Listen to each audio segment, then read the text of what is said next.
bag of potatoes falling off the third floor. It's now 6 p.m. The regular session of the Planning Commission of the City of Lancaster, please come to order. Tonight, Commissioner Cook will lead us in the pledge. Vice Chair Hall will offer the invocation. So please stand.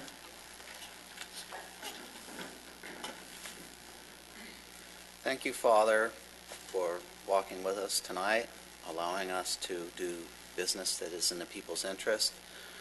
Guide us in our steps. Protect us in the decisions that we make. I pray that you continue to guide the city staff in what they have prepared for us, and I appreciate their work. Thank you for our first responders, our fire department, our police, our military, and their families. I pray in your name. Amen. Amen. Please join me in the pledge. I Pledge allegiance to the flag of the United States of America and to the republic for which it stands, one nation under God, indivisible, with liberty and justice for all. Thank you. Have the roll call, please. Commissioners Diana Cook, Present. Miguel Coronado, Present. Fabian Taraciano, Here. Cassandra Harvey, Present. Vice Chair Randy Hall, Here. Chairman James Vose. Here. We have a quorum. Thank you.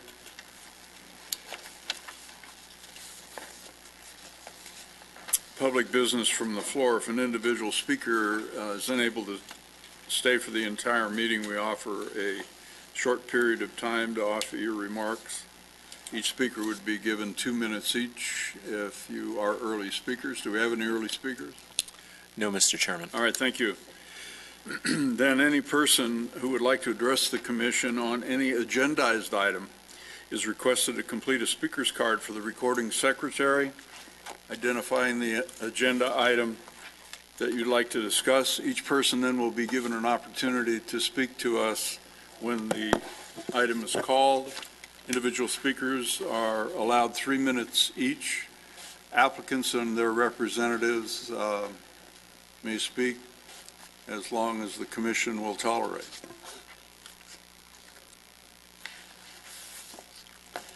Tonight, for the record, we have received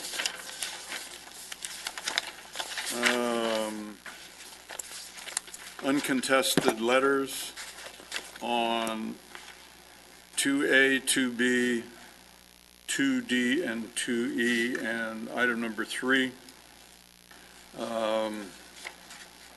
We've also received amended minutes that have been posted to reflect the corrected information, and a revised condition list for tentative track map number 62403, which is item 2B on the agenda.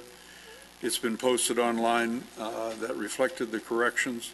It also included a street cross-section exhibit. We've all received copies of that. First item, action item, is the approval of the minutes of the regular meeting of February 22nd, 2016. Have a motion, please? I move that we accept the February 22nd, 2016 minutes as amended. Thank you. I'll second that. Thank you. Further questions, comments? Please vote.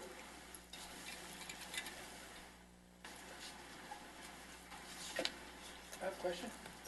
Mr. Chairman? Yeah, go ahead. Since I wasn't here, do I abstain, or what's the process? Actually, a ministerial duty, it really doesn't matter if you were here or not, but you can certainly indicate that you don't have to vote on it. No, you can or you can't, right? Typically, if you are not present at the meeting but you have reviewed them online or in draft written form, you may vote, but there's no need for you to do so. Okay. But it's not a matter of having to recuse, is it? Okay. So do we record the vote in that case? No? He doesn't have to recuse, he can abstain. Okay. Did the vote get recorded? It did not. All right, let's do it again then, please.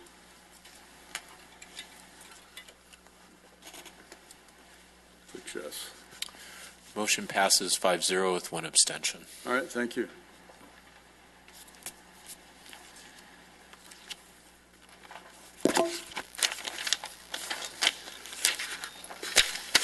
Item 2A, map extensions. First item is tentative tract map number 60430.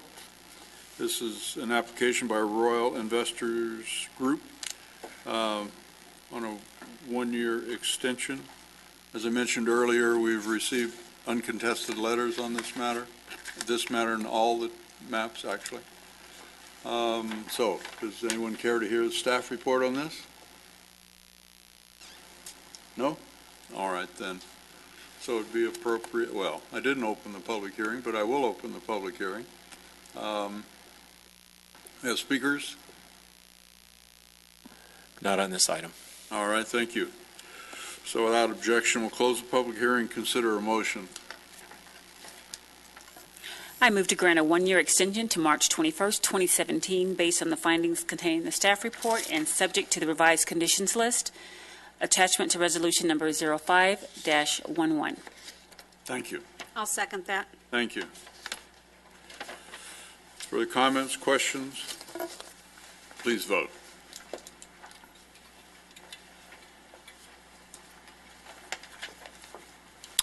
Motion passes 6-0. Thank you. Next item is item 2B, tentative tract map 62403. The applicant is Mrs. Saleh. So without objection, the public hearing is open. Do we have speakers on this matter?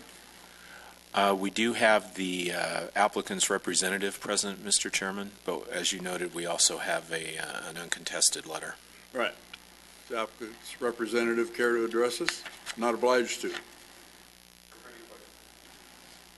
You don't want to talk to us, Carl? That's okay. You don't have to talk to us. I'm not forcing you. No, Carl's not shy. I'll come up and say hi. I'm Carl Nice to Malik, see you. representing the applicant, just available for any questions. Very good. Thank you. All right.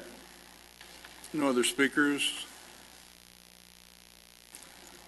Comments from staff? None. All right, then it's appropriate to close the public hearing without objection and consider a motion.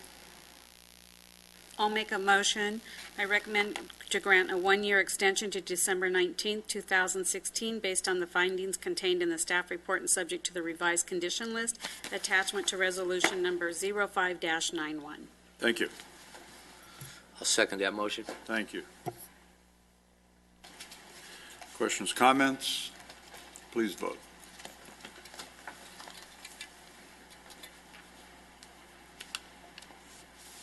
Motion passes 6-0. Very good, thank you. Next item is item 2C, which is tentative tract map number 62793.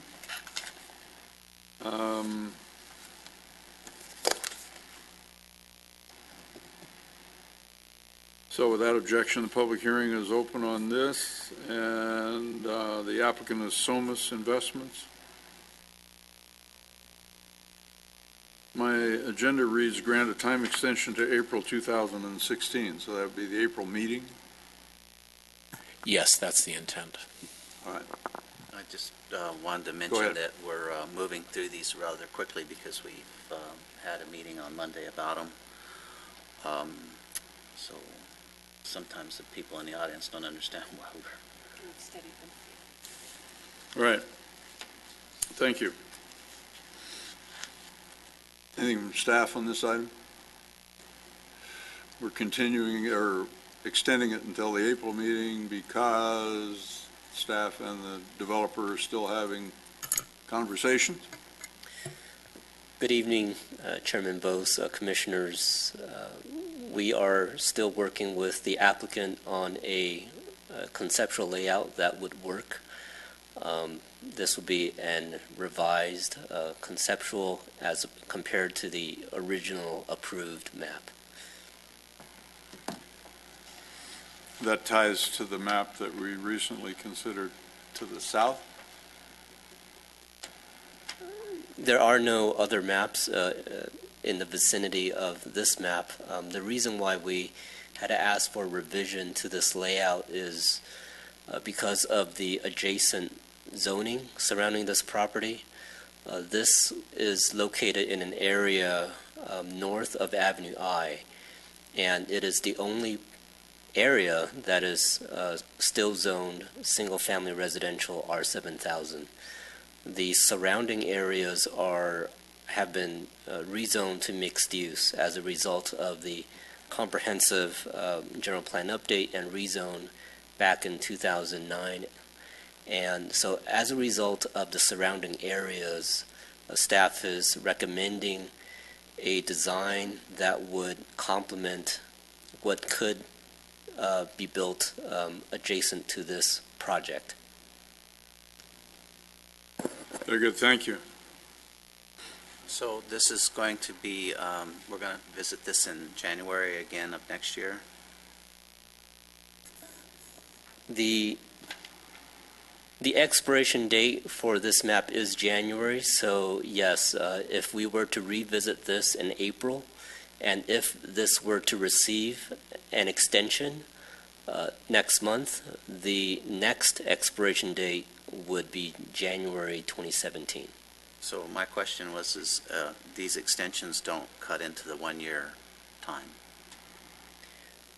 We have a certain amount of time to review these maps, but the granting of the extension is 1 year from the previous extension. So this is 90 days after we... Yeah, we're going further into that time frame beyond the original expiration date. Thank you. Anything further from anyone? All right, thank you. So we'll leave the public hearing open on this. Be appropriate? Or what? The recommendation would be to grant a 30-day extension. Or grant an extension to the next meeting? To the April Planning Commission meeting. Okay. All right then, so we'll close the public hearing without objection and consider a motion which would be to grant a time extension to the next regular Planning Commission meeting. I'll make a motion that we grant a time extension to the April 2016 Planning Commission meeting. I second. Thank you. Anything further? Please vote.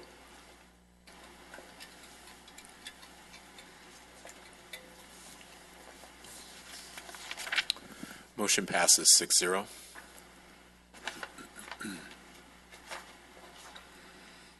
All right, next item is item 2D, which is a vesting tentative tract map number 61817. The applicant is Pacific Community Builders.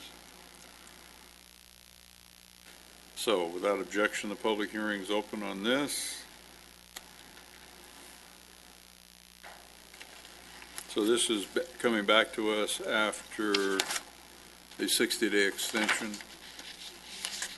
And the recommendation is to grant the remainder of the 1-year extension until December 2016. Would that be right? Correct. Okay. Thank you. All right. Do we have a speaker on this? No, Mr. Chairman. All right. Thank you. Anyone care to hear a staff report or have a question?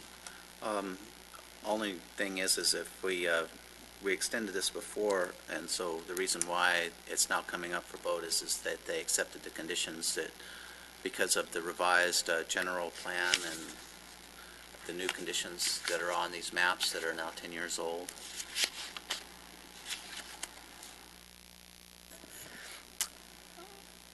Yes, sir.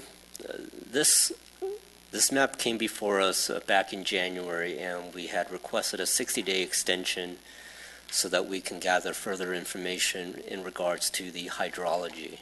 And we have since obtained that information, and we have also drafted conditions that reflect current standards, and the applicant has agreed to those conditions.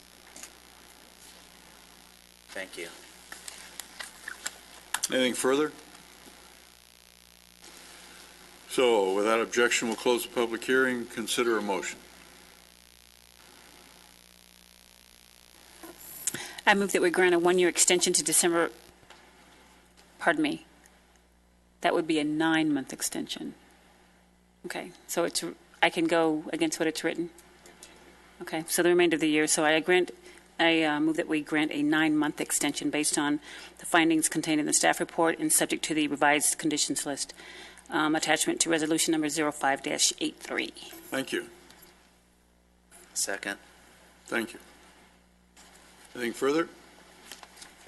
Please vote.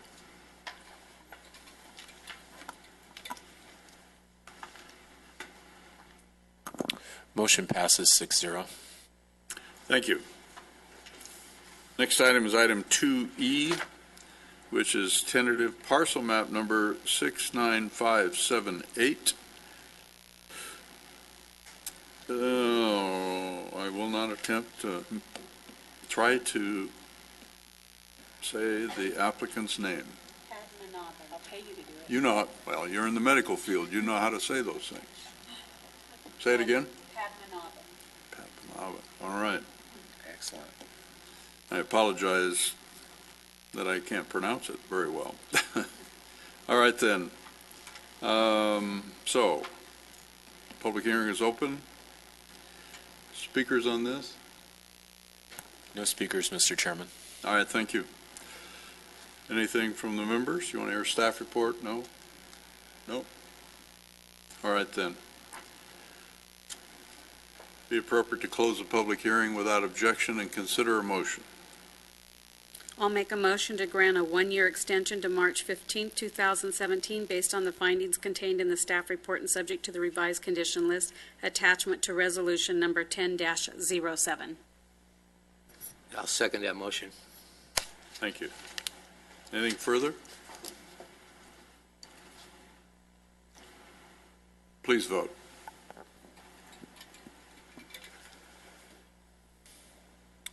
Motion passes 6-0.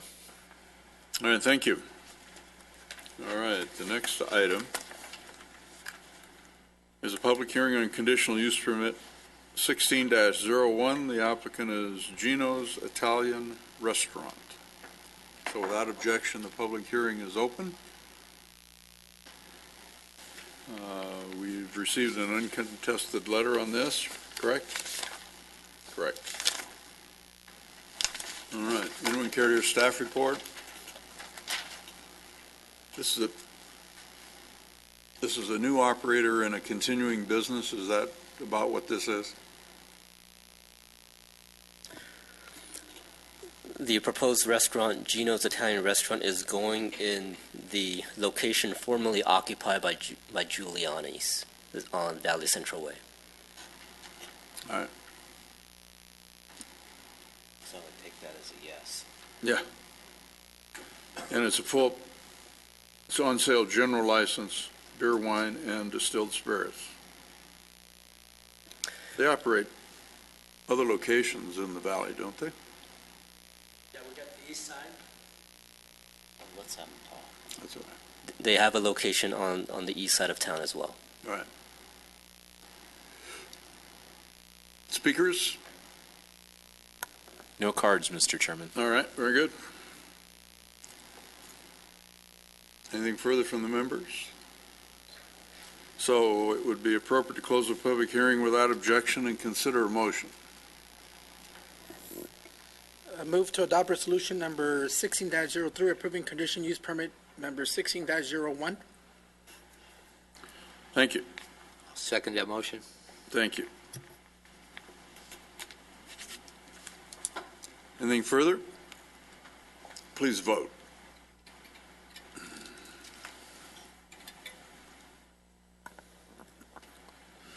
Motion passes 6-0. Very good. Congratulations. Thank you.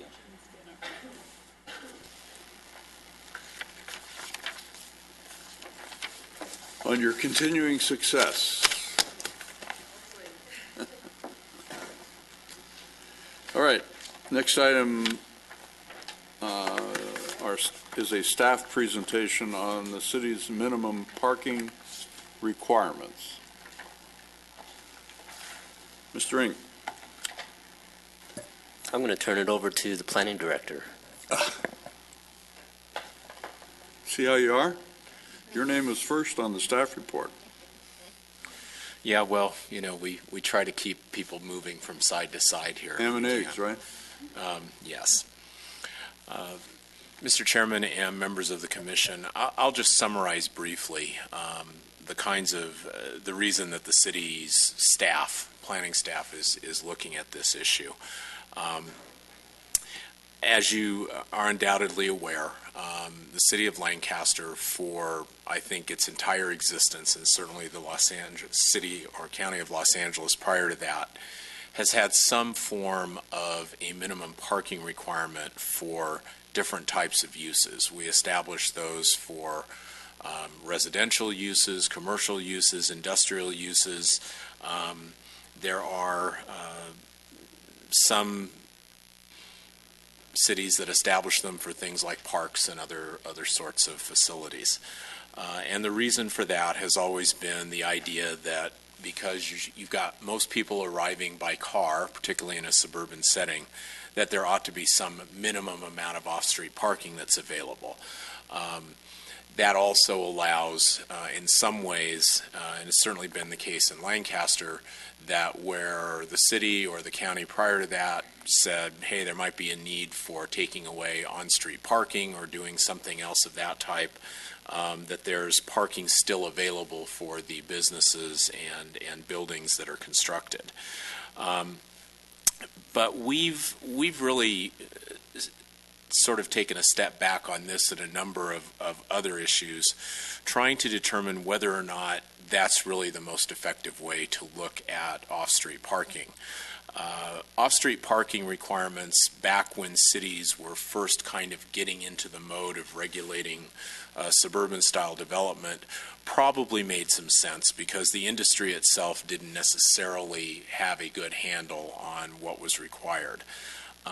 But now, the typical experience, particularly where there's a development of a shopping center or even a national tenant that goes into a particular location that may be standalone, in most cases have their own requirements for what off-street parking ought to be. Sometimes it's in the form of a range. Sometimes, they base their site location and site size on that.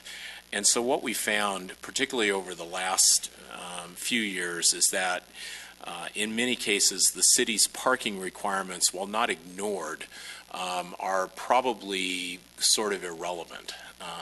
And I say that because people will come in and they'll say, well, we're looking at this particular tenant at a location. That tenant has to have 80 parking spaces available within a certain amount of distance.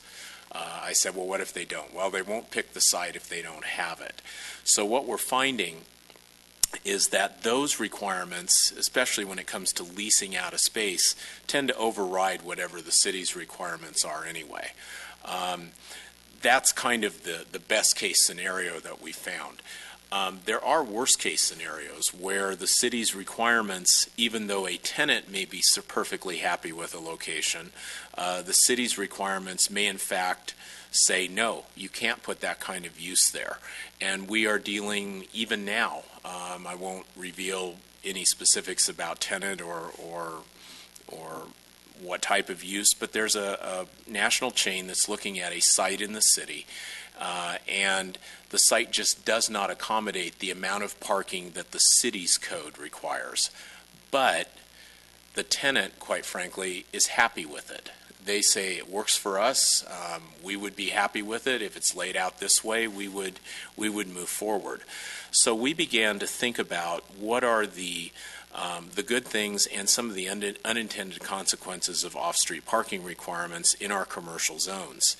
And I guess at the risk of sounding like we, city staff, don't know what we're doing, we're probably, as a city, not the best entity to determine whether parking is adequate in a commercial setting. Shopping center owners, leasing agents, national chain tenants seem to do a much better job and have a much better reason for why they do things. And in many cases, as I said, the city's requirements can only serve to hamper or hinder the effective use of areas. Some examples that I can give you that we've personally dealt with. We have had in shopping centers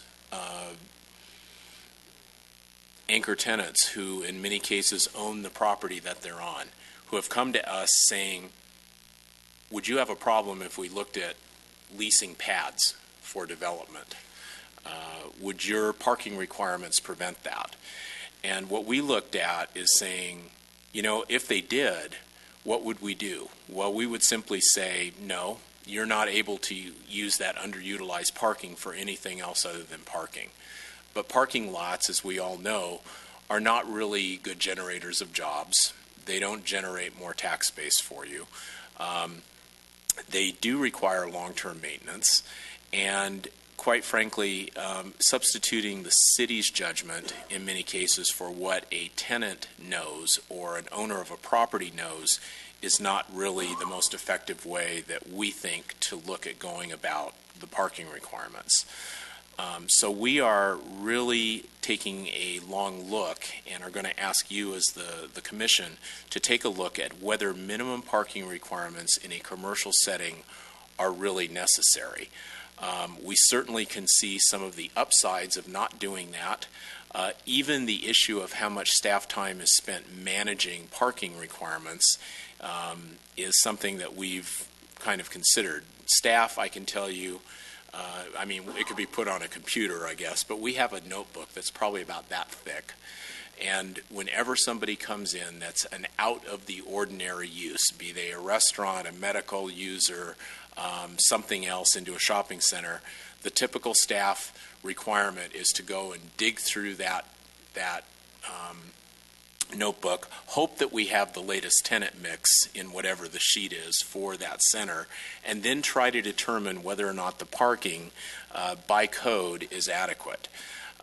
And that can be a little more difficult than you may understand initially, because we have shopping centers, such as the one that's pictured, and I'll get back to it in a minute, where they were built at the city's more recent code requirement of one space for every 200 square feet of floor area.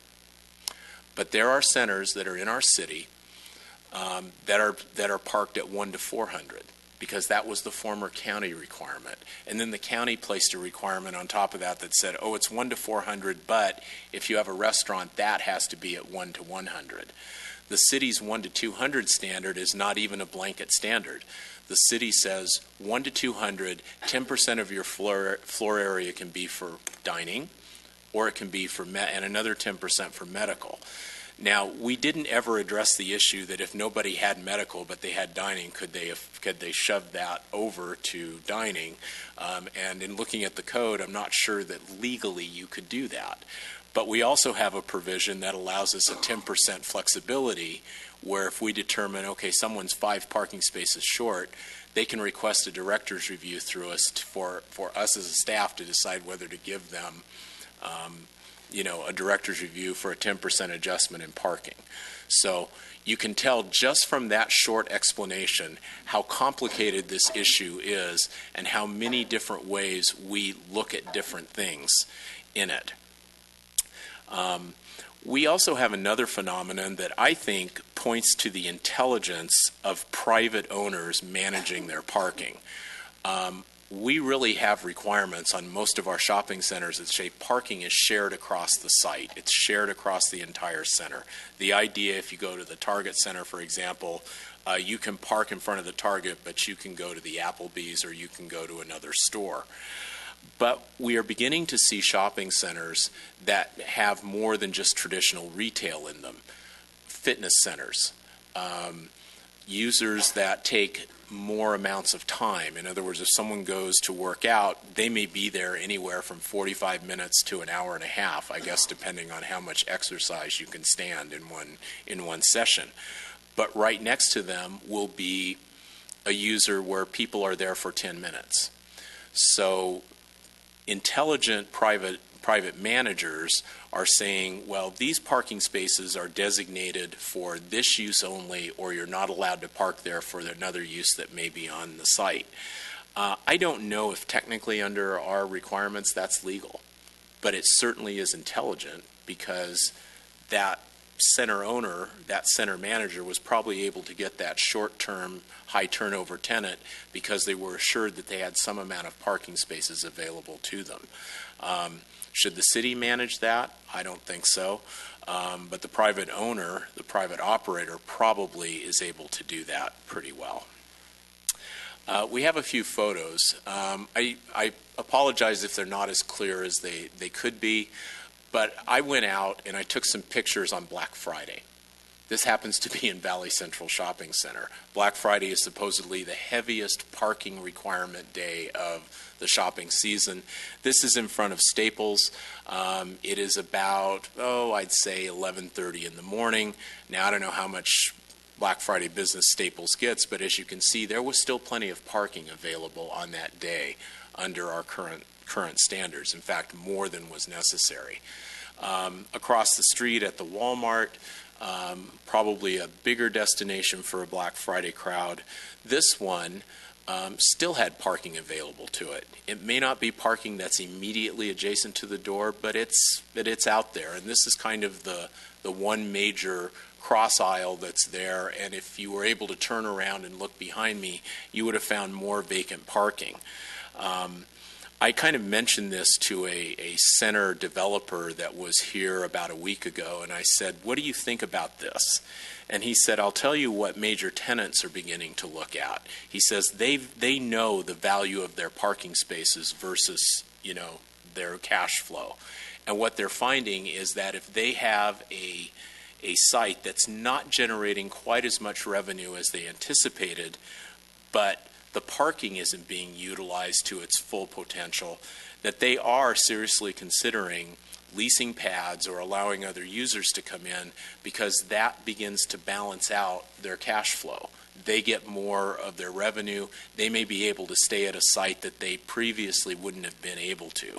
So I think we're seeing the industry start to look at this more closely. One other thing that I'll bring up, and Chun actually brought this to my attention earlier today, and it involves a user that's not in the city but is in the valley. It's Trader Joe's. They intentionally make their parking lots small.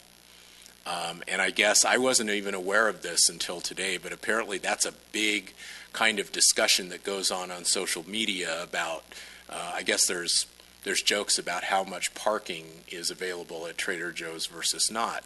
But what they've managed to do is they know pretty much the proper balance of how much parking they ought to have versus the amount of per square foot revenue that they're getting, because obviously there's a cost to maintaining a parking lot. So they've balanced that out. And they've also decided that, hey, we'd rather have a smaller parking lot that makes the place look busy than a gigantic one that makes it look like there's not many people there. Psychological? Yeah. I don't think it has cost them in terms of a change. So once again, they're using their own judgment on how to do this. The memo explains a lot more of this in detail. One thing that I would add is that we are not talking about changing requirements for residential uses. Anything that would be residential that would end up in the commercial zone would still have that requirement. And we're not talking about getting rid of our minimum dimension requirements. In other words, if people put parking in or choose to provide off-street parking, then we would still have dimensions that are available to say you ought to have this width of space, this depth, this amount of aisle width. And part of that obviously is for fire access and other types of issues. So that's kind of a long, brief explanation of some of the issues that we've been looking at. But we're here to answer any of your questions that you may have had from reading the memo, listen to any of your thoughts on it. Chun, did you have anything else you wanted to add? Sure. After this slide, there's a couple more pictures that I threw in. They're of existing shopping centers in the city. This is the formerly Mervyn's, now the High Desert Urgent Care Center, along with some strip mall users. This is a parking lot that is largely vacant. And let's take a look at a few more. There's a couple more up ahead. This shopping center is directly to the north. It is even more vacant than the one previously. This is formerly occupied by Starwood, but they're no longer there. I think I think your major tenant here is probably the Del Taco. I don't know, but it's largely vacant. And I bring these to your attention because uses come and go. You have a development, you have a use, and uses come and go. But pavement is very permanent. They tend to stay. And what we end up happening, Brian described the process that we use for determining the required parking. And yes, we have a very large binder, and in the binder there's a tab for each shopping center, and in each tab there's a table of calculations. And sometimes it just from a staff perspective, a very arbitrary exercise. We have these calculations and we determine based on the square footage of each tenant and the required number of minimum spaces that they need to have. 25 for this tenant, 30 for this tenant, 50 for this tenant. But at the end of the day, when we go out to the site, there generally is just a lot of parking available. And we want to address it because there are consequences to having excessive parking. There are land use consequences in terms of unutilized space, in terms of needing more streets to accommodate the site.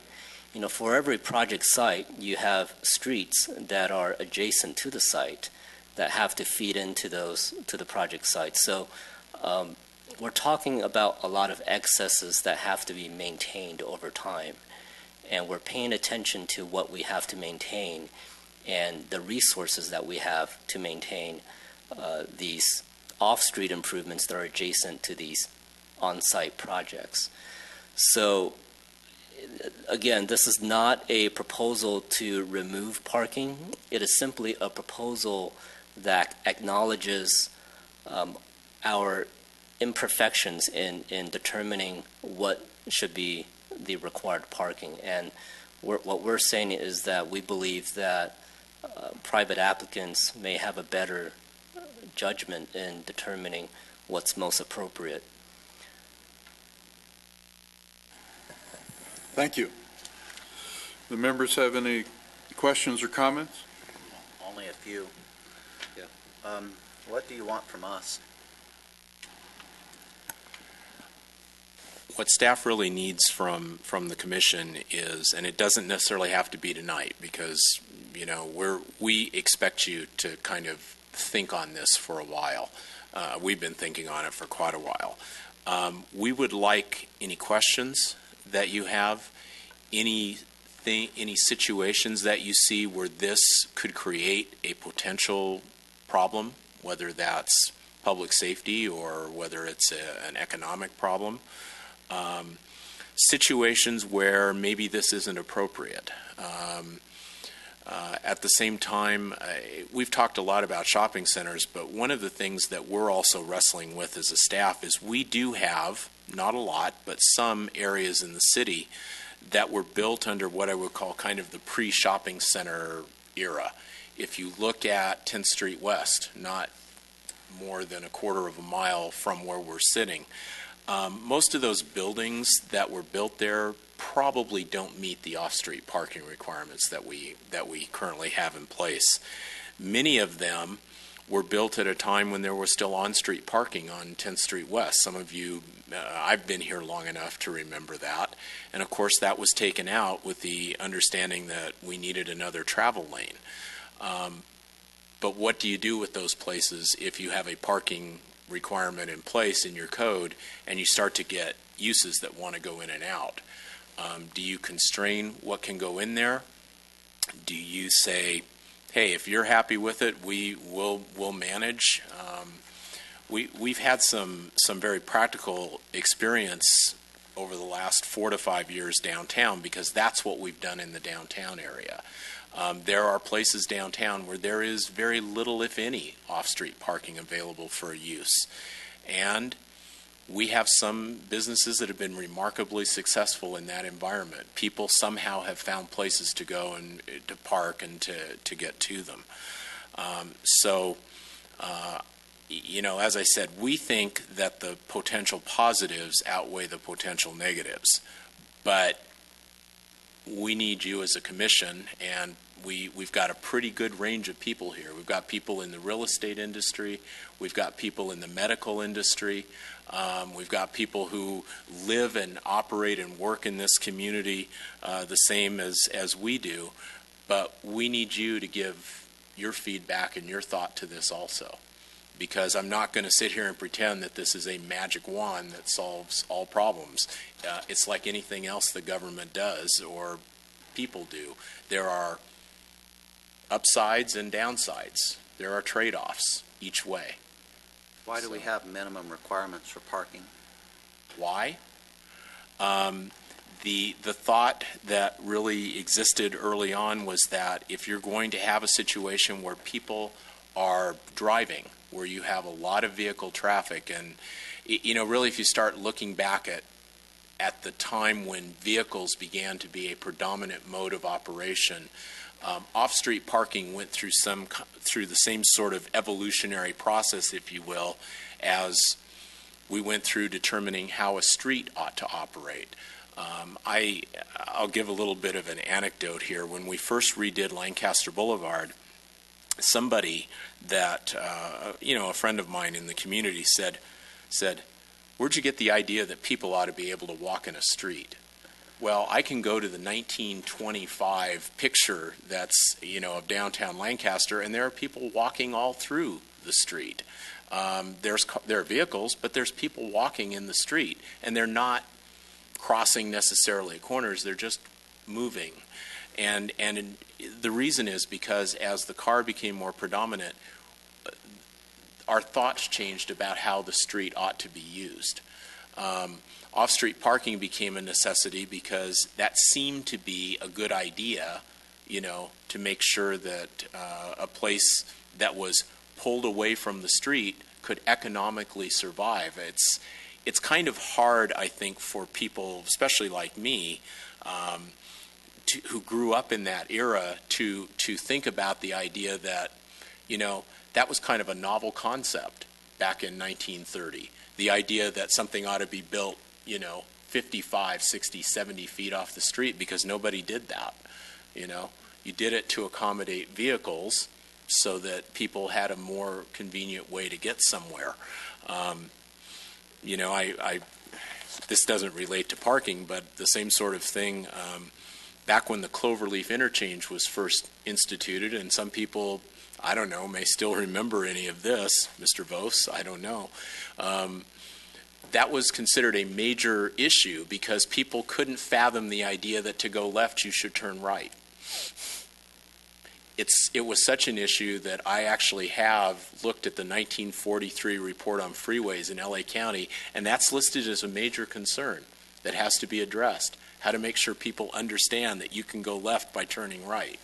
So I think these things just sort of evolved over time, and the idea became that if you're going to have cars, you ought to be able to have a requirement for those to be parked somewhere. So it'd be like going around in a circle to get to the right or to the left?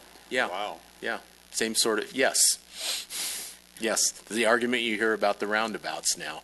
Nobody understands it. So I remember somebody mentioning to me a yogiism once. Yogi Berra. Yeah. And what did he say? It's too crowded? Nobody goes there anymore? I think that was you. It might have been. Chun and I were actually talking earlier today, and I said I'd love to have a situation where there wasn't enough parking throughout the city, because it probably mean you had an economic powerhouse going on. What are you going to do with the empty lots in 5, 10 years? We have so many. What's going to happen to them? That's a good question. But I'll tell you that if the proponents of autonomous vehicles are correct, and I don't know that they are, you're going to have a decreasing need for parking lots anyway, because you're going to move to a situation where people may not even own cars. It may simply be now, hey, I call it up, it takes me there, it drops me off, it goes somewhere else, and people who manage and own shopping centers are already thinking about that. And I read a little article today, this person who was saying mall owners, shopping center owners are already thinking about how they could make better use of that vacant land as they perceive those parking spaces when they're not needed. More density, more buildings, more opportunities for things, and of course, that's probably an economically smart move from their standpoint, particularly if their site is well located. So I don't know that the city will decide how those can be used, but I think what we want to be able to do is be in a position where we can say, you don't think that parking's necessary? Fine, we don't think it's necessary either. What do you propose instead? A building that employs people, a use that provides more services and things to our community? Makes sense to us.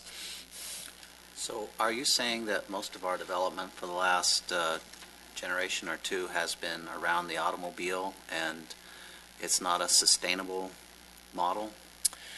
I would say yes to your first one. And to your second one, I would say that there's a cost that goes, just as there's a cost to streets, there's a cost to parking lots.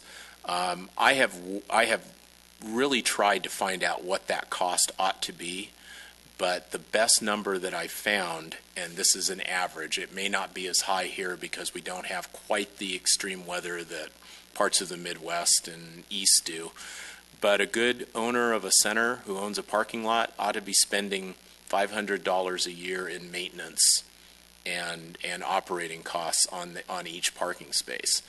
Lighting, landscape maintenance, repairs and resurfacing over a certain period of time. Well, your triple net tenant typically pays a common area maintenance agreement that ranges depending on the use and the location and age of the facility. Anywhere from 20% of their increase over the top of their rent to as high as 40%, depending on the location and the use, a pro rata share. So, I mean, those are big numbers. Yes, and I'm assuming that that actually works its way into the cost of whatever the goods or services are that are provided. Well, yeah, I mean, it's all open book. So whatever is spent by the landlord on the center, if you're talking about a retail center, it's an open book. Sure, there's an overhead to manage the maintenance of the common area. Common area being everything excluding the building footprint. Mm-hmm. So over time, initially the landlord estimates what that value is going to be based on their budgeting process, and then it's adjusted annually. And I mean, it's a fact of life. It's the way the market bears the cost. It seems to me if take this particular center, for instance, whether it's that location or any other location, the layout of it begs to include additional revenue generating, whether it be on the frontage or in the center or who knows where. But if you give the landlord, the owner, the opportunity to be creative, and you have a city that's willing to allow them to be creative, that that opportunity for additional revenue generating, and it's a benefit to the other tenants because you have more tenants involved, which drives down the cost of the common area maintenance proportionately. Yeah. So everybody wins, at least from my point of view. Well, going with the counterintuitive type of thinking where we require and we regulate, Valley Central Way was recently, in the last few years, shrunk down from 4 lanes to 2 lanes and added bicycle lanes. And we actually increased traffic flow and decreased accidents. So there's a quality of life issue there too, isn't there?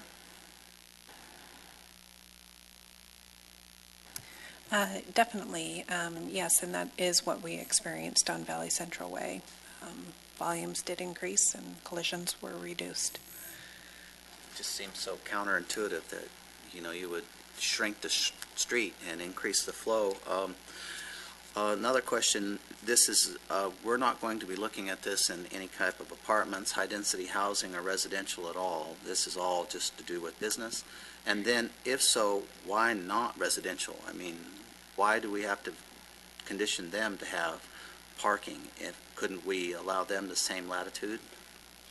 I think that ultimately that's probably something we could look at.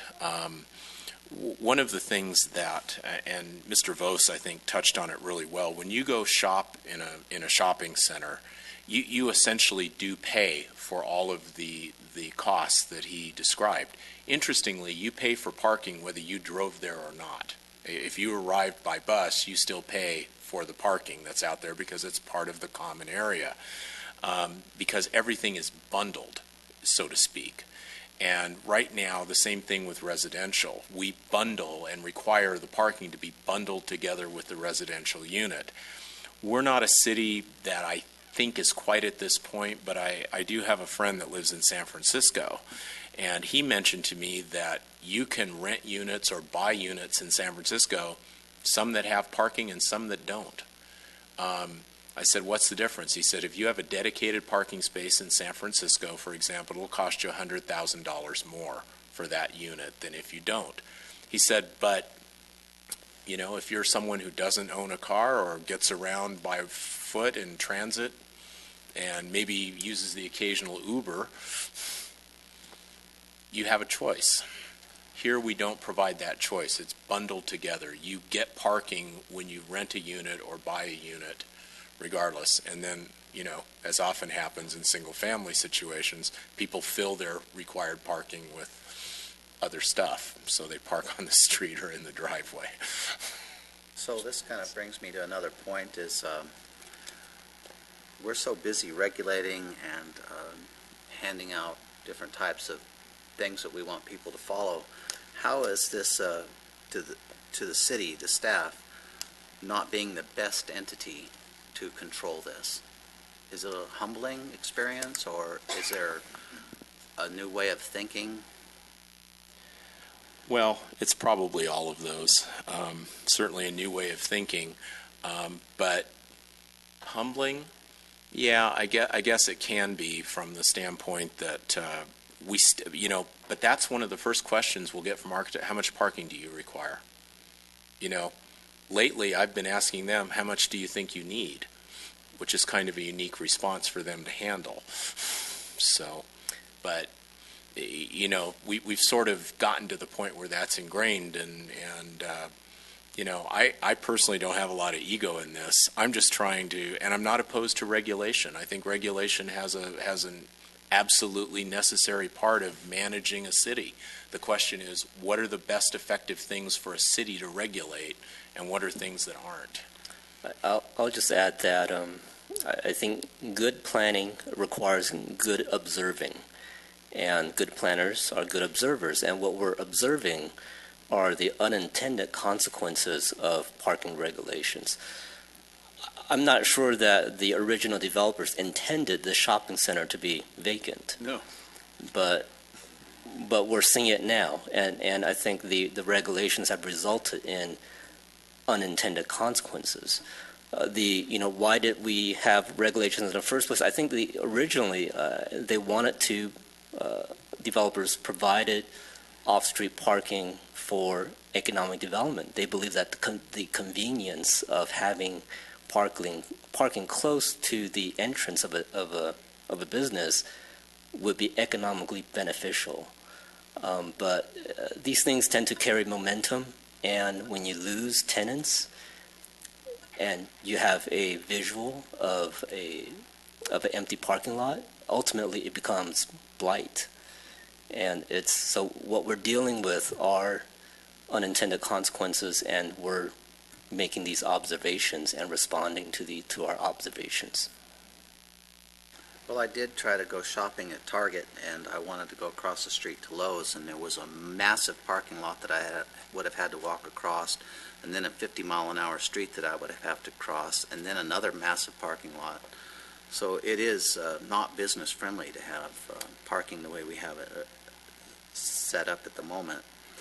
And it also makes me realize, too, that, you said it, Brian, that they don't generate jobs. Parking spots don't generate jobs. So Gardeners and street sweepers at 3 o'clock in the morning. but they're also... That's not many jobs, that's for sure. No.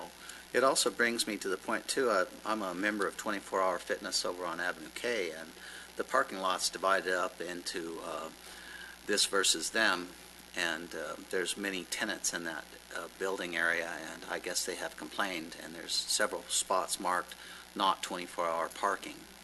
And for the life of me, I'm not sure why people going in to work out don't want to walk. You want to park by the front door? They want to park by the front door. Doesn't make any sense, that's true. So is there any way we're going to address that and say, like your picture you have on the screen now, let's say that 2 or 3 of those places suddenly fill that parking lot up, and there's one that's going to be, will the city step in and help them, or what? How will we handle that? I think we would handle it the way we've handled the most recent examples, and one is what you pointed to. That center manager did come to us and said, I need a way to block, if you will, gym patrons from parking where Subway's customers need to be. And the city's response was, what do you want to do? Well, I want to reserve some of these. Okay, recognize that the city's not going to enforce that, but you can certainly enforce it. And for some people, not all, a sign is enough, to give them the idea. So once again, what would the city's reaction to it be? If we were to send somebody out there, someone says, yes, I went to the gym, but then I went to Subway, so it's okay. So the shopping, or the recent development on the northeast corner of K and 10th Street West, which in some folks' opinion was overbuilt and underparked. Yes. So are you getting tenant complaints on that? Have we gotten a tenant complaint on that? Northwest. No, but I have heard that people have referred it to as a fairly crowded parking lot. But I think we have a very different perception of congestion versus somebody that may live in a more urbanized area like LA or San Francisco. We're not used to not being able to park right outside the front door. But there usually still are available parking spaces. So the tenant operators of those facilities or owners of those facilities aren't the folks raising the issue. So what does that tell us? That's a good one. I think that if people feel things aren't convenient, that something's wrong. May not be wrong, but there's, So it goes back to Yogi again. Yeah, in some ways. But we also had the statement that you made about that if the parking lot isn't full, it doesn't look like the business is successful. So I was thinking, too, like if we take our example of this place here, which is, that's J8 and 15th, isn't it? Right. if we did away with minimum parking in there and the person that owns that property said, well, I can build a whole nother line of businesses in there that I could rent out. Let's just say we take out the middle one all the way from J8 up into that. That would eliminate a lot of parking places, but it also would generate more traffic. How are we going to handle that in our you're going to do this to that area type of thing? I'm looking at some of the initial studies and stuff that talk about it. Because if we put in 1, 2, 3, maybe 10 more businesses in there, how would that work? Would it generate, to me, it looked like it would make it a much more exciting property. It would bring in a lot more traffic. You might even have traffic jams, which would draw more people. What's going on? People slowing down to take a look. It might even actually increase business like it did on Valley Central Way. Yeah, all those are possibilities.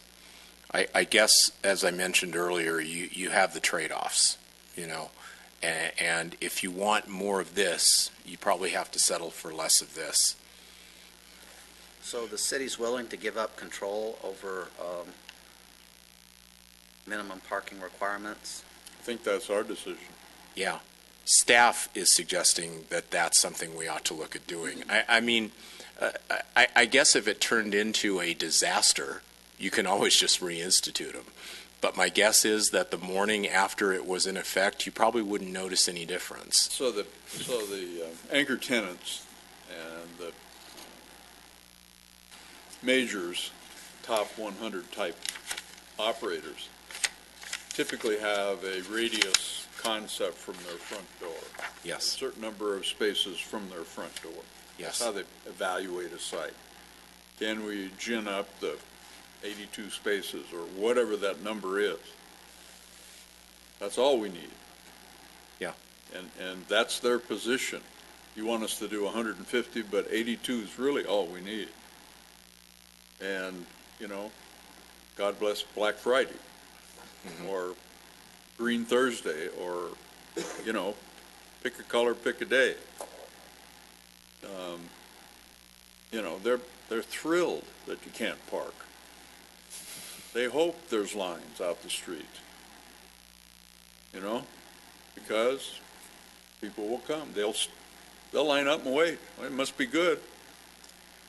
We've all done it. In the memo, it says that the greatest assumption behind the provision of minimum parking standards is a peak demand based on a science that is arguably arbitrary.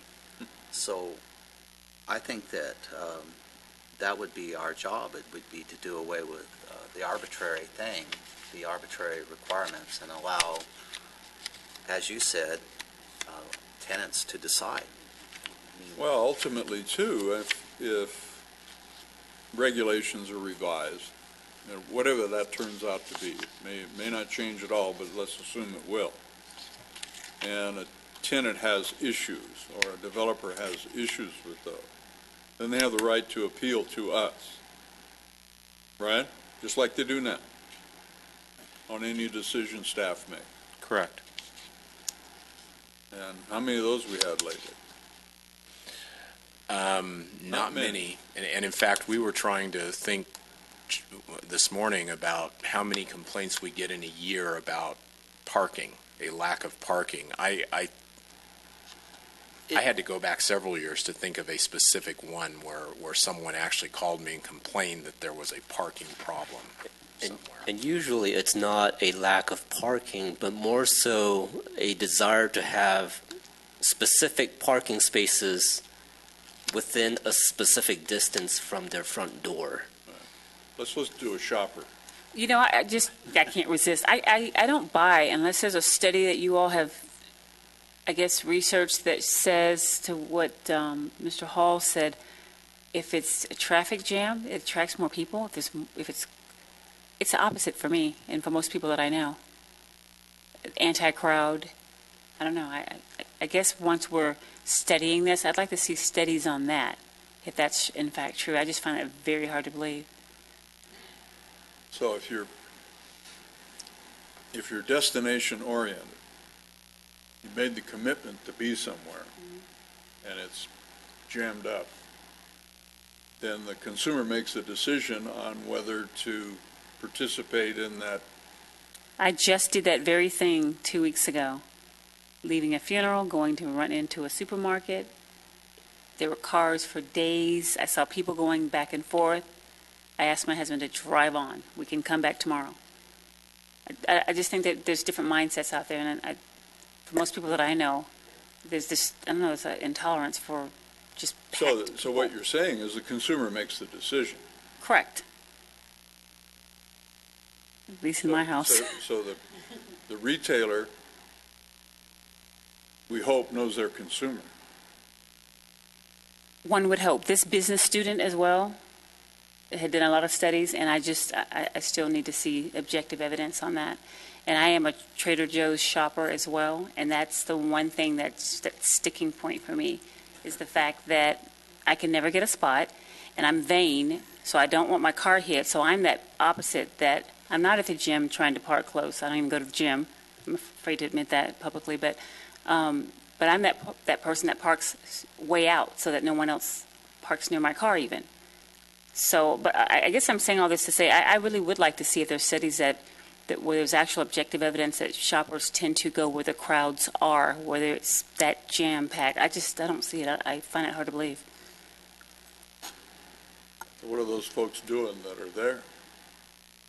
Taking up those parking spaces? They're all at Petco? And Weight Watchers or whatever that is over there. I don't know. I think some of that really depends on the tenant. In and out, it's crowded, but that doesn't really stop anybody from wanting to wait in the drive-through for. I didn't say in and out. Right. Food, I'm not going to go away.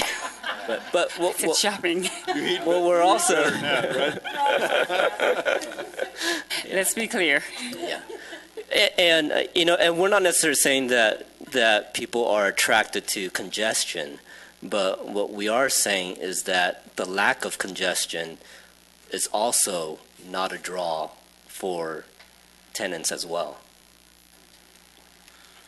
So if we did away with minimum parking, and let's say we put in that row of buildings there after the fact, it's already been done, not new development, but redeveloping the old places where we lease out new pads, is it possible that the city would allow pay for parking?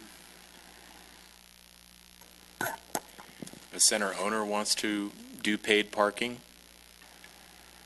Is that what you're asking? Yeah, I think so. Okay. I don't think there are cities that require that parking be free, but I don't believe our code actually requires that.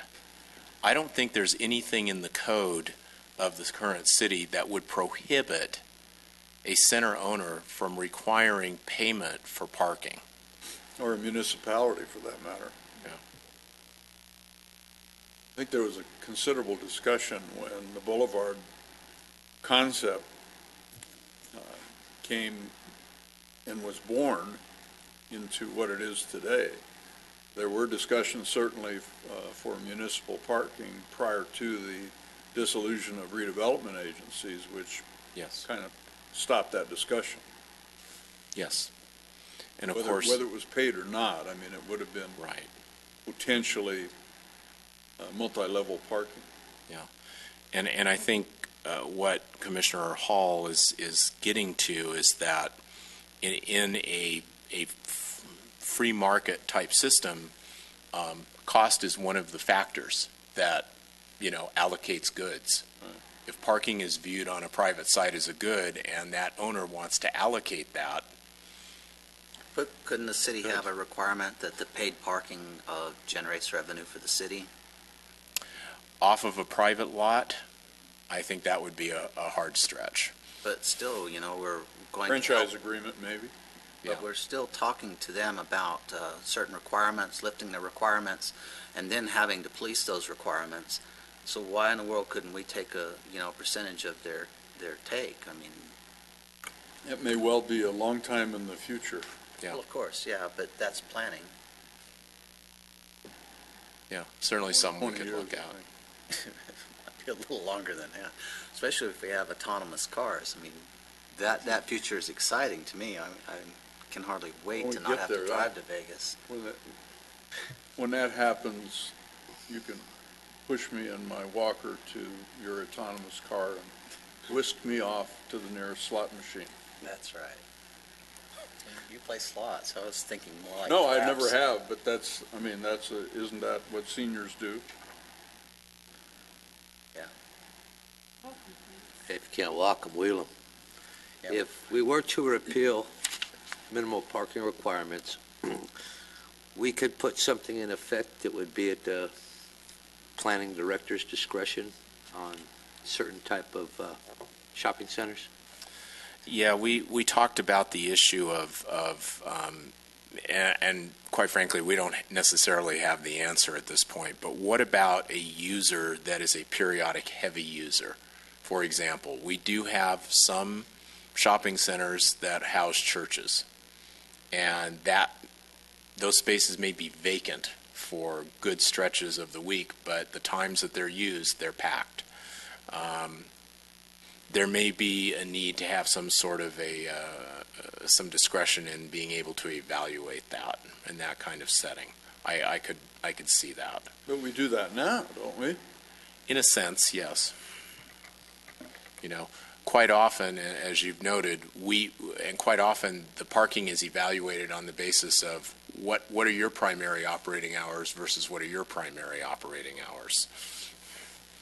And typically, those sightings are in industrial locations as opposed to retail commercial. However, there certainly are some retail commercial, but that house religious organizations, but often, I think the ones that I can think of are in former movie theaters, aren't they?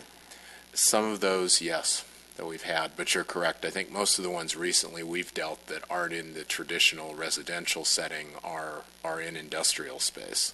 So what if in the next 60 or 90 days, you folks have an opportunity we have an opportunity to review your discussion tonight, and we agendize this again for further discussion? I think it's a good idea. Is it something you'd like to put, say, on May or June, or do you want the opportunity to discuss it at any of your upcoming meetings? That was the next question I was going to ask is what did we come up with tonight that's going to give direction to staff?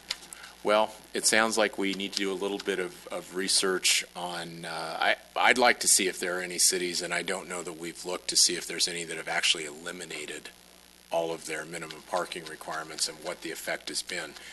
There are some, including ours, that have essentially done that in certain areas of their city, but we're talking about all of our commercial zones, and that's a little bit different than perhaps a specific location or specific district. General on the boulevard. Yes.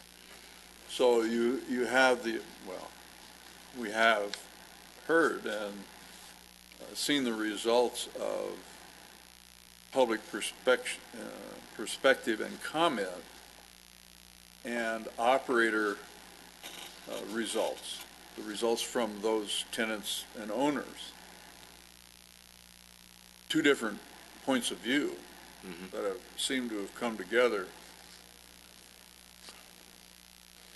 So we have some statistical information, I guess, or anecdotal at least. Yeah. Well, we're certainly going to need a carve-out for churches because let's say a church, First Assembly of God, wants to build an annex and they're going to have 500 cars on Sunday.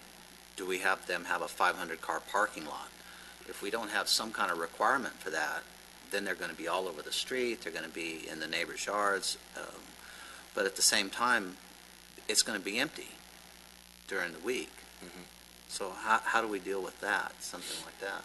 Was it Pasadena that recently has had some issues with Presbyterian Church? Not to name names, but wasn't there a recent article about that? Oh, I don't know. I'll have to, if you can find that or remember. I read it. I can't remember. Was it Methodist? Maybe it was a Methodist church. Yeah. We'll do a little bit of internet But it was in research a on that. neighborhood, it's been there forever and ever, and the neighbors are complaining because, you know, they've got a big congregation and they're growing, and it impacts the neighborhood for 2 hours every Sunday. They probably leave their trash and So, and yeah, bottling so- clothes around, yeah. So the neighbors then, instead of parking in their garage, because that's full of stuff, and parking in their driveway, want to park in front of their house. Right? Maybe we could have street sweeping on Sundays. Yeah, you're right. It'd be revenue enhancement. So shall we mull it over and bring it back at least in 60 days, so see where we're at, and then maybe Sure. decide then? Yes, we'll do a little bit more research. Is that okay with everybody? Peachy keen. All right. Thank you. Well done. Item number 5.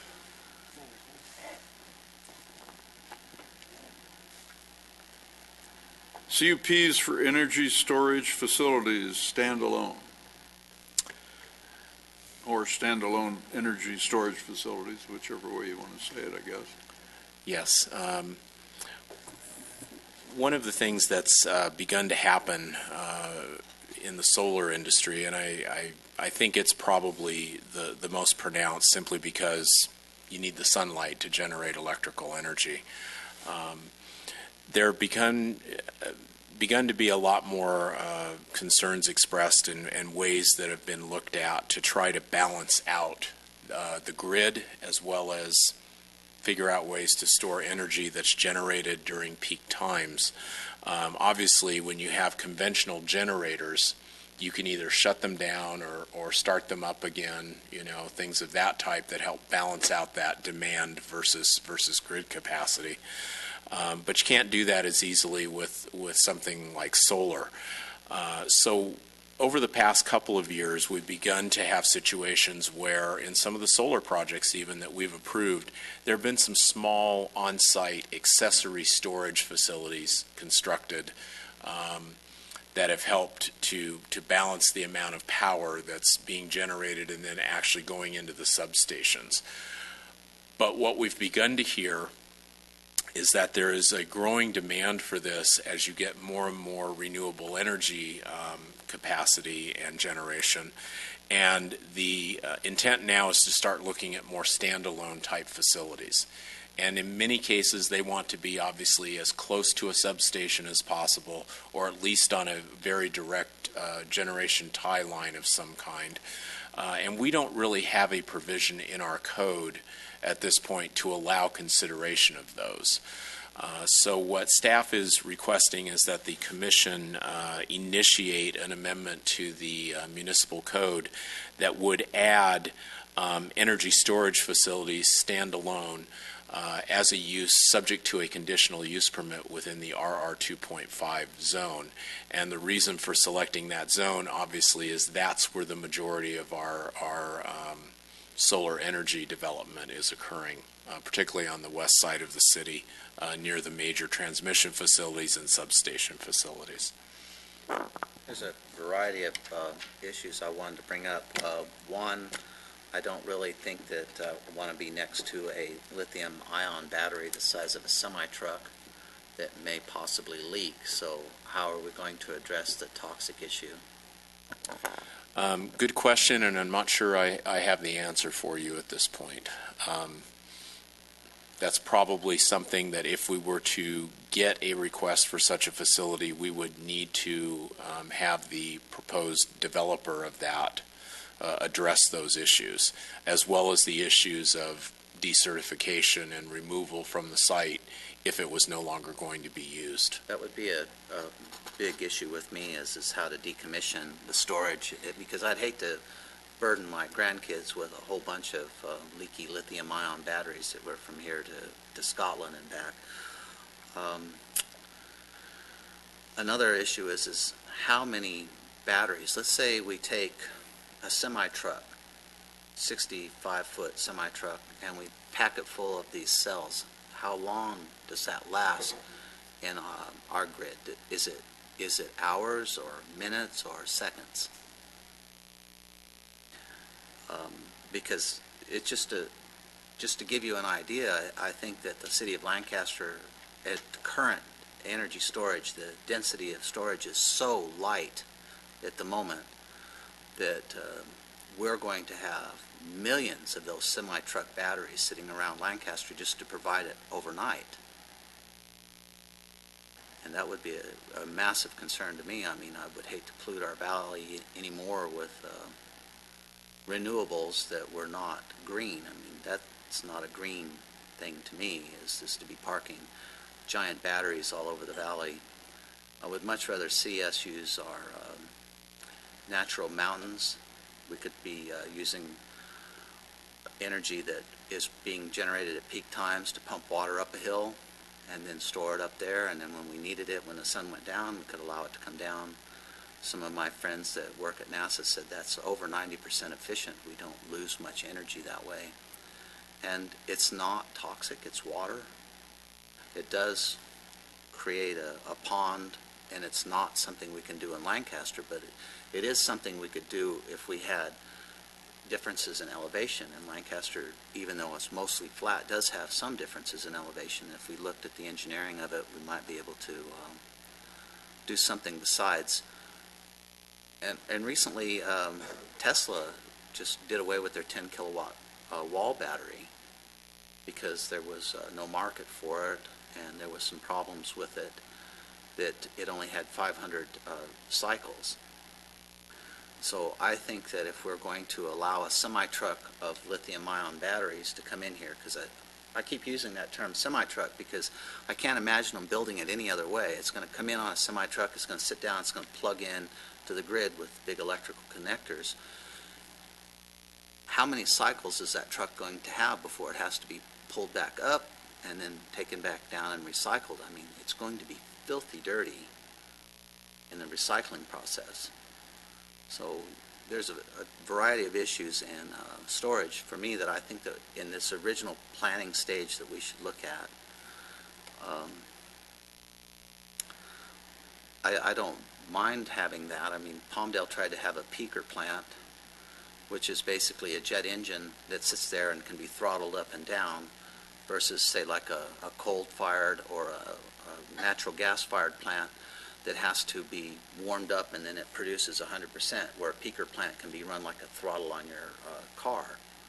We don't have anything that we've even begun to design like that. I mean, here it is 2016, and we don't have a power plant that you can throttle. It doesn't make any sense to me that we don't have something like that yet. Eventually, I imagine the smart grids are going to have that. Renewable may be the way where we can turn windmills on and off, but Lancaster doesn't have any commercial windmills, so we're dealing with solar. So that means it's either going to be cold and dark, or it's going to be sunny and a lot of energy, one or the other. So storage is definitely going to be something we have to have. But I just want to make sure that it's smart development, and cycling times are important. How long, will it be before that thing's taken out? If it isn't used, how long will it sit there? Will it have any kind of leakage? Will it be guaranteed for any length of time? I mean, question after question after question starts popping into my mind.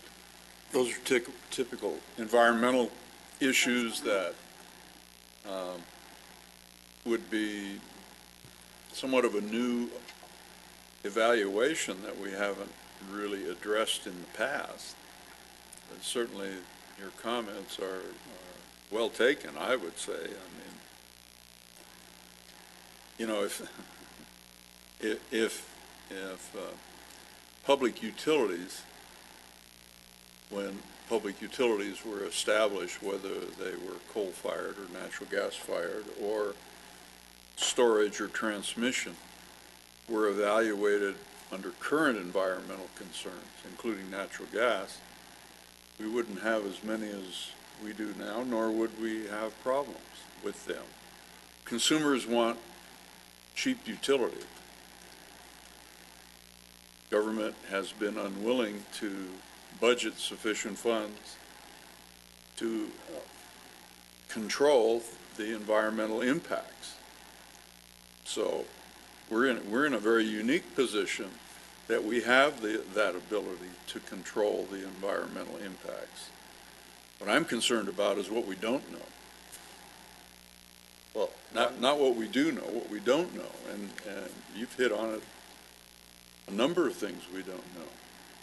well, I'm terribly concerned that we're going to park acres and acres of semi-trucks of lithium-ion batteries out here, and it's going to be a blight. Yeah, and I don't know how, somebody's going to have to demonstrate to me what they are. I mean, I really don't know. Well, it's But just, we're now using transit buses with some sort of a energy storage facility, and those are the kinds of energy storage units are lithium-ion. most of them are. So do we know from a regulatory perspective, state and federal, I mean, like what Title V today with batteries, as far as the disposal of just a regular battery? I guess when you're talking, we're talking lithium now, or what governs that? I don't understand. Yeah, and I don't know that I have the answer to your question on it.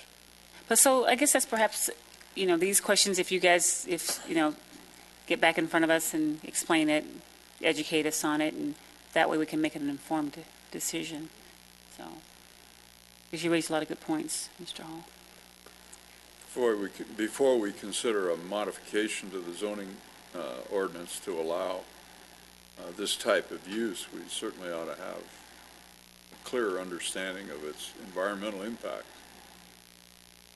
There's even the Instead possibility. of playing catch-up, right? There's even the possibility we could use certain current infrastructure to store. We have the sewage ponds out on Avenue D. We have to pump water down to it. We have to pump water back from it. And all of that could be generation of electricity. It could be a storage. It's constantly in use. It's a think outside the box thing. There's a variety of ways that we can do this other than a D-cell battery. Well, part of the issue too is jurisdictional for our community. I mean, as you pointed out, we're, for the most part, fairly flat. A 2% slope doesn't produce much energy generating opportunity. It depends on how much the mass is. Yeah. Well, it'll be interesting as we work through this.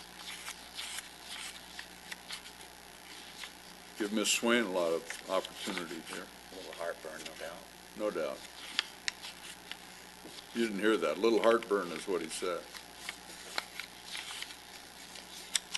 All right, is there anything else that anyone have on this one? All right, very good. Director's announcements.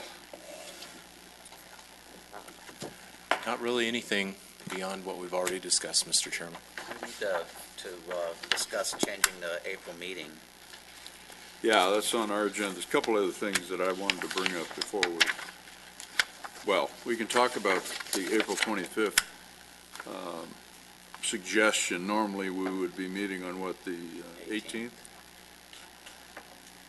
However, this chamber is used for election material and ballot storage and all that sort of stuff. So Correct. that's why we're unable to utilize the facility on a regular day. Yes, that is correct. So is that convenient for folks to be here on the 25th? The 25th would work for me.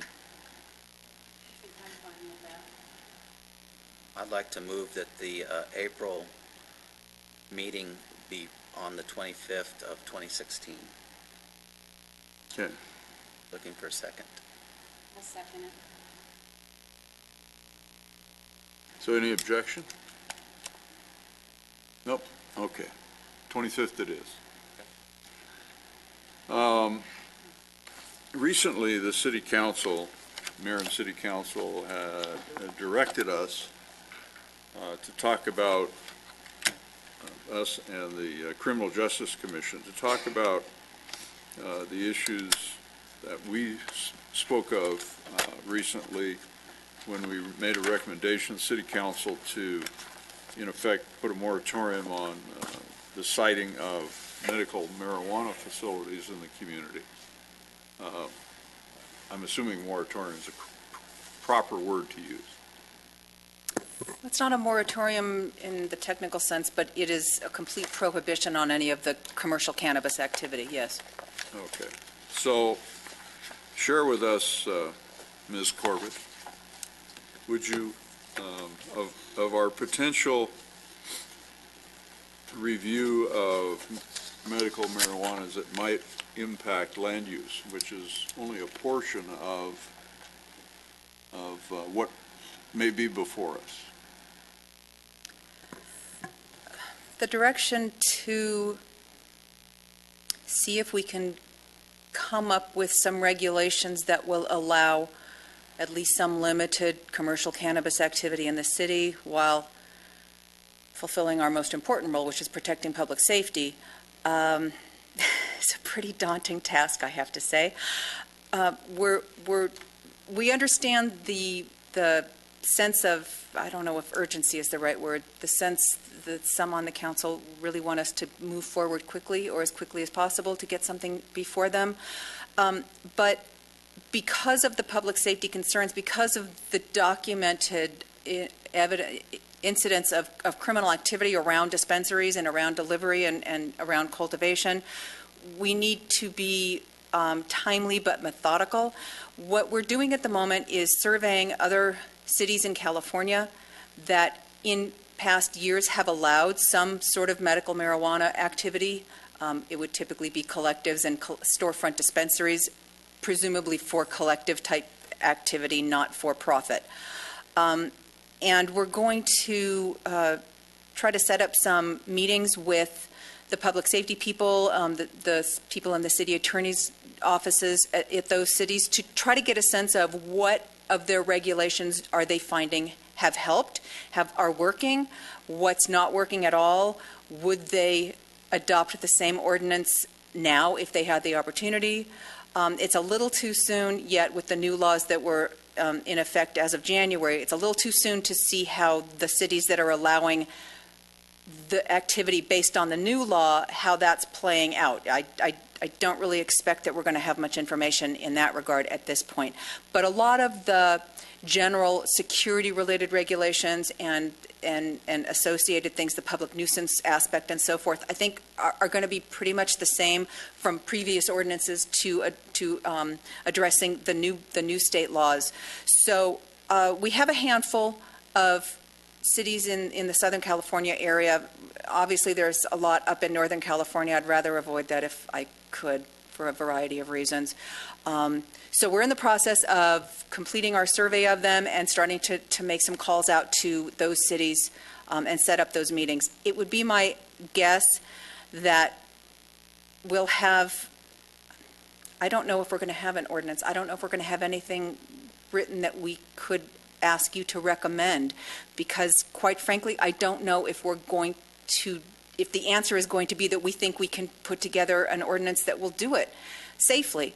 But I do expect to come to you either in May, more likely, frankly, the June meeting, with the results of our survey and the results of our meetings with the various cities, and then we can have some discussion about where we go from there.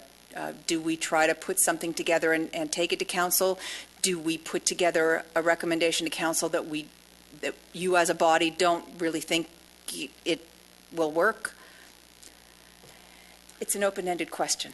I have a comment. It's maybe the pin that pops the balloon, but I've spent time on a subcommission, and we rewrote alcohol ordinance, and it was adopted by city council. And we made a ruling that that there was a conditional use permit that was non-conforming. And so we voted on it up here, and then it went to city council, and for whatever reason, they decided not to take our recommendation. And in violation of the municipal code, it was granted. How is our medical marijuana going to have any kind of hooks, gravitas, whatever you want to call it, I mean, for me, I feel like if we're going to regulate from up here, which we're not supposed to be a regulating body, but if we are, what's the point?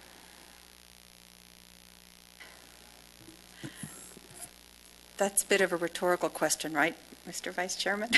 I can't really answer that question. I'm not going to touch it. You go ahead if you'd like.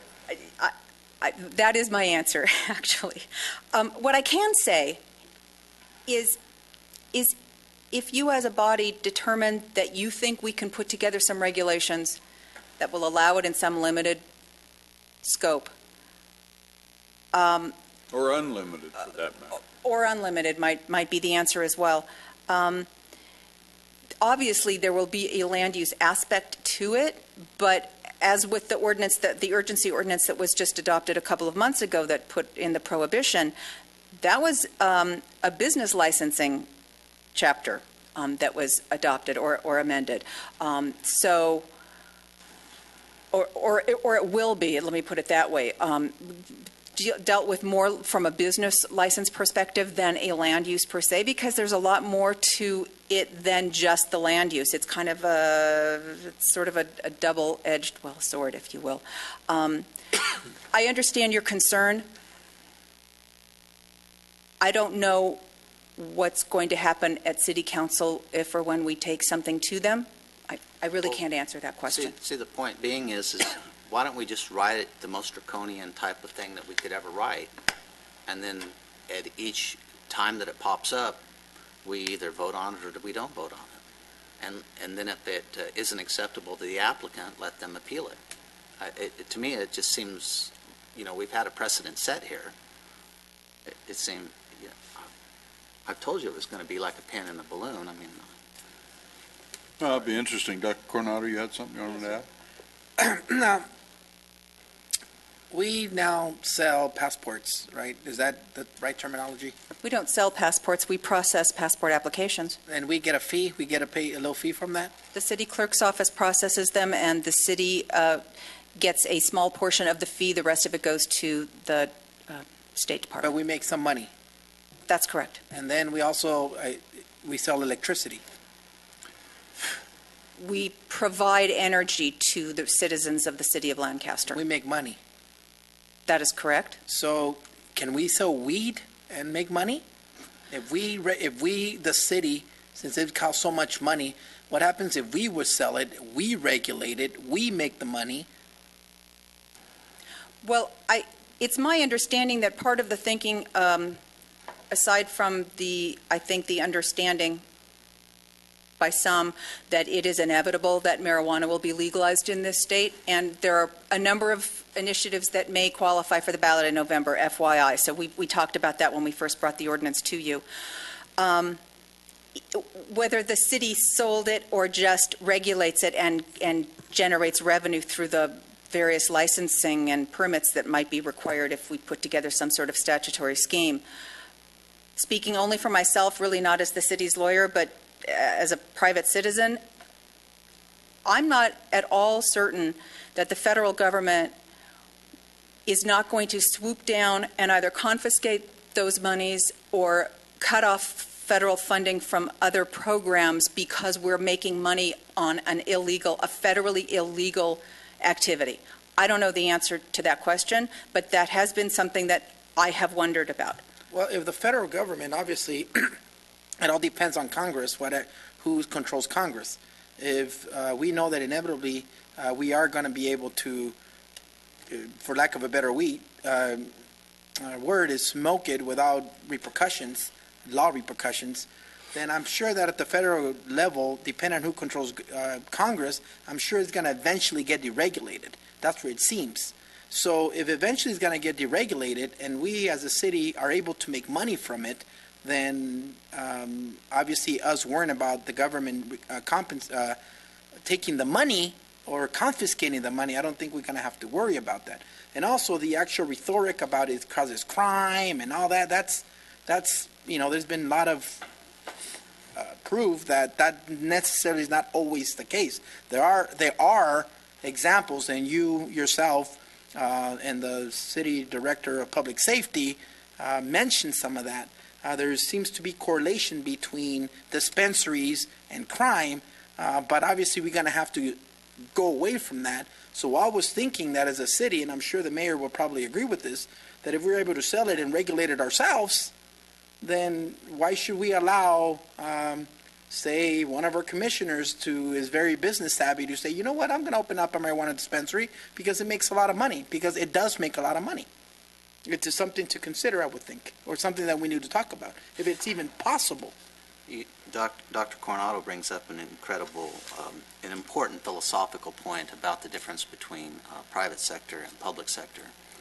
And if the city went into the business of selling medical marijuana, or if the city went into the business of selling law, like a personal injury type of law, then what we would be dealing with is a monopoly that would be controlled, and that monopoly would be unable to, how do I put this? It would be so big and so gargantuan that there would be no way that somebody that wanted to start a grassroots type of pharmacy, medical marijuana pharmacy, or personal injury law could compete with it, because the city would be making the rules, the city would be making the laws that would be then regulating everybody else, and it would be an unfair thing to do. That's why I would think, on a philosophical point, why the city shouldn't be in a money-making type of process. It should be in controlling and regulating how citizens that want to be controlled and regulated should be handled. That's one of the reasons I sit up here, is I'm trying to make sure that regulations don't run amok, that we try to keep it as business-friendly as possible. I just had to add those 2 cents. Thank you. And Dr. Coronado, I appreciate your comments. Thank you. What I am happy to be able to answer is that goes way beyond the scope of what we were directed to look into, and I'm delighted that that's the answer to that question, because I don't want to touch that at all at this point. And quite frankly, I don't know if it's true that depending on the makeup of Congress that marijuana is going to be taken off the Schedule I of controlled substances. I don't necessarily know that those two things are correlative. If and when that time comes, it's an entirely different story. The game changes altogether, and we would have brand new conversations at all sorts of levels.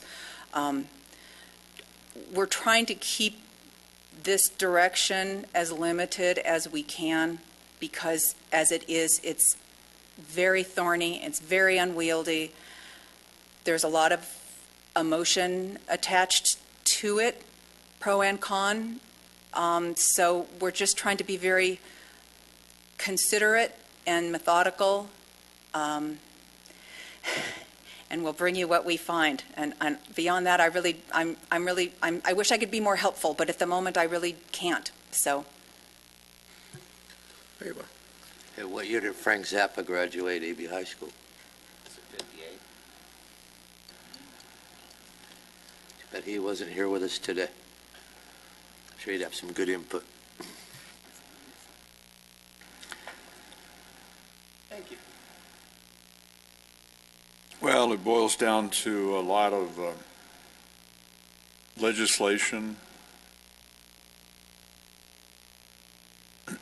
by petition, if you will, rather than legislation by those elected in this state and in others. And states' rights issues as well.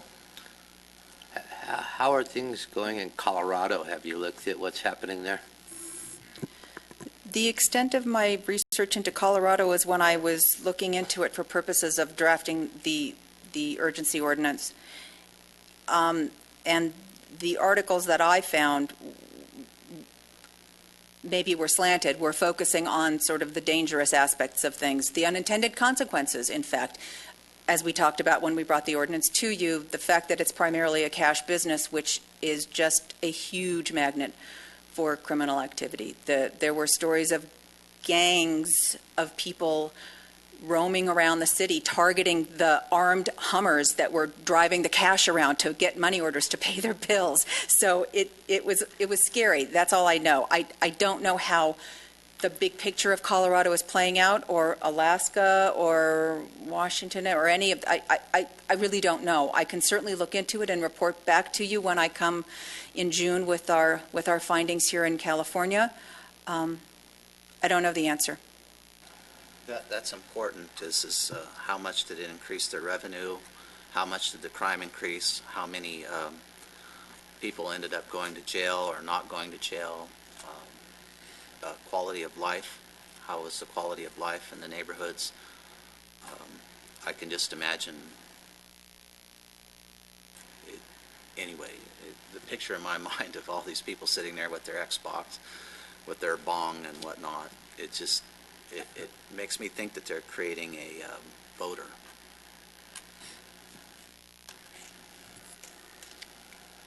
Well, since we beat that up pretty well, why don't we talk about alcoholic beverages for a minute? Well, maybe a little longer than a minute. At the council meeting, quite frankly, I've lost track of time. Please bear with me. I don't believe it was the last meeting. I believe it was the meeting before.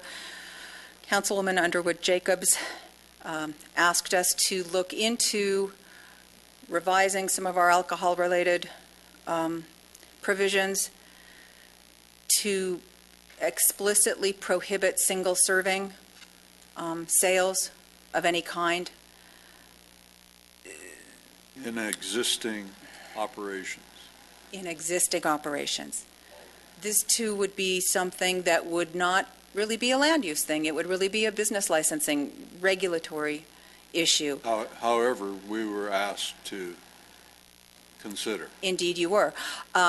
I have conferred with both the city manager and the city attorney. We've developed some thoughts, which I'm going to start putting down into ordinance form. It's my expectation that I'll bring that to you in at the April meeting. May not be till May, but I'm shooting for April. May's okay. May's okay with me too. So that's the plan there. Yes. How do you deal with the de facto thing on that? I mean, you got Bob's 2 Liquor that's been selling single serving. It's not truly a taking. It's a licensing issue. You have the authority under health and safety to impose license restrictions as opposed to land use. That's exactly correct. He has a vested right. He has a deemed approved right to sell alcoholic beverages. He doesn't have a vested right in selling 40-ounce cans of whatever. But still, he's been doing it. And isn't there like 9/10 of the law? What's that statement? You know, possession is 9/10 of the law. He's been in possession of that right for a long time. How are we going to take it away? That's what superior courts are for, and the Court of Appeals, and the State Supreme Court, and then the Ninth Circuit, and then on to the Supreme. So, There's a line of you got case- 5 steps. There's a line of case law that addresses non-conforming rights or vested rights in alcoholic beverage sales, but it really is the larger picture of alcoholic beverage sales, not what kind of alcoholic beverages you're allowed to sell per se, or what sizes, or in what form. So it's been a few years since I looked at the line of cases, but I think we're on pretty safe ground here, and it seems to be the direction that I think a lot of people are interested in having us head. So I'll put it together, I'll bring it to you and present it to you, and you can It's interesting, that Do was what at you the like. same meeting that an appeal was granted on a mistake. Yes, that is interesting.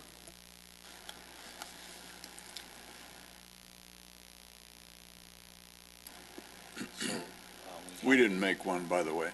We had the motion to change the meeting, and we had a second, Yeah, we did. so we didn't vote. There was no objection. No objection. No objection, yeah. Okay. Anything more? I mean, you might as well keep on, you're on a roll. The only other thing that comes to mind, do you want to talk about massage and prostitution? Because I really don't. Okay. No, I don't. That's another licensing issue. It has nothing to do with land use. Ha-ha. All right. Anything else for the good of our happy little group tonight from anyone? before we adjourn? So our short meeting turned into almost 2 hours. However, it was very productive, I thought, and I appreciate all your efforts tonight and very thoughtful comments and input. So we will then, let's see, we'll stand adjourned to our planning staff meeting, April what, 11th or 7th? I've lost the darn page here. Is it the 11th? Yeah, here it is, April 11th, Monday, April 11th. And just for the record, our regular meeting will then be posted as April 25th on the web, right? Okay, very good. Is there anything else? So we'll stand adjourned till April 18th or April 11th, 2016. Thank you all for your participation tonight.